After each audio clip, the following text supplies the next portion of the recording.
I never imagined that a casual remark could ignite a storm in my life. My wife, Sarah, had always been candid, sometimes brutally so, but I thought I knew the limits of our honesty. That evening, over a quiet dinner, she looked me straight in the eye and said, "It was just one night." Her tone was light, almost flippant, but there was a weight behind her words that I couldn't ignore. I tried to mask my reaction with a half smile, but my mind was racing. I leaned back in my chair and tried to process what she had said. "One night?" I echoed, my voice calm but deliberate. The room seemed to shrink around me, the soft hum of the refrigerator and the ticking clock suddenly deafening.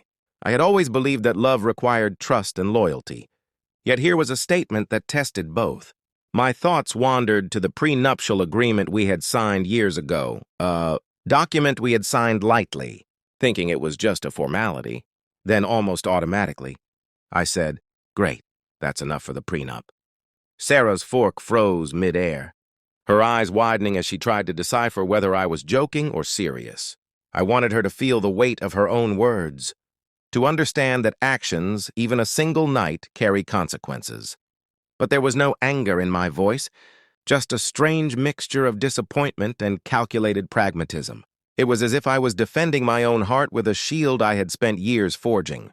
Sarah placed her fork down and exhaled slowly. "You really think that matters now?" she asked, her voice quieter, almost vulnerable.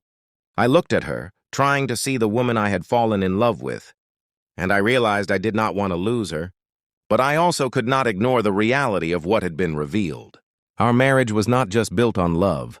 It was a fragile balance of trust, transparency, and boundaries. We spent the rest of the evening talking, the conversation uncomfortable but necessary.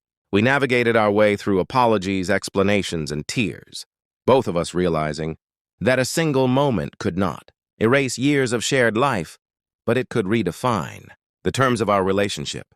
I suggested counseling, not as a punishment, but as a bridge to understand the choices we had made and the feelings they had unearthed. By the end of the night, the tension had not vanished, but it had shifted into something tangible, a commitment to honesty and accountability that went beyond legal papers or formal agreements. The prenup remained a document on paper, but the real understanding between us was far more complex. Love, I realized, was not just about forgiving a night.